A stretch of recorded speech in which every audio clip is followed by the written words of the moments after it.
that in fact, I've been with people who chat as if they're chatting. You know, when I've heard them pray, and I thought, you're a little more familiar than I am with that one, because I would think that if you can just get the feeling that He is hearing you, and then if on occasion answers come back, often clearly in your mind, sometimes not, maybe by just reading the scriptures, the answer comes that way. But the conversation is not quite like he and I together, for instance, we talk with each other, and it's very personal. Elder Holland and I have had wonderful conversations, but I don't have conversations with Heavenly Father like that. At least I don't. Yeah.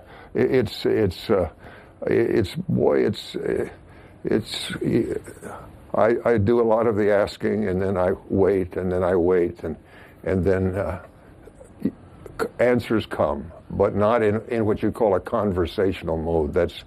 I agree. I think, and in busy young lives, you're off to seminary and off to school and off to this, and you've got an after-school job. Not every prayer is going to be able to be so carefully focused, but some prayers should be, if you want this depth, and it won't be casual, it won't be overly familiar.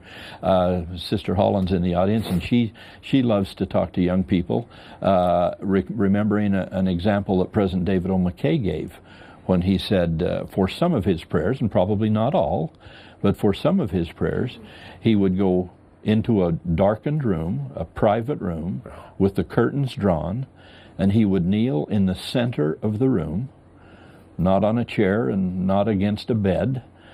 He'd kneel in the center of the room, and he would kneel and say nothing. This is not at the end of the prayer. This is before the prayer started. He would say nothing for a matter of minutes, until he felt like he was worthy to approach the throne of the Lord, to come before deity.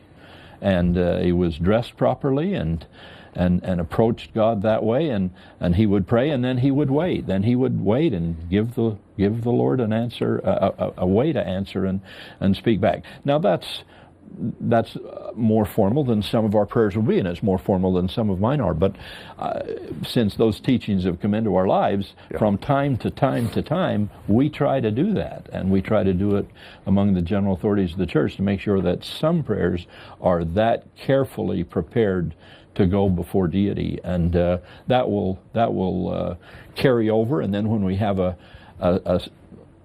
slightly more hurried prayer, that's not a good word, but a prayer where we don't have quite as much time to set the stage, the Lord will know the intent of our heart, and maybe the spirit of that can carry over. The thing that makes me realize that the times that I prayed when I was most determined to be given revelation so that I could be speaking for God is when I give blessings. And I was just thinking, it is true that the Lord, when we give priesthood blessings, we wear a tie, and we wear a white shirt, and we dress carefully, we use consecrated oil. Yeah. We do things to make it clear that this is not just, I'm going to give a blessing here as I seal it, but I need to do it in the name of God.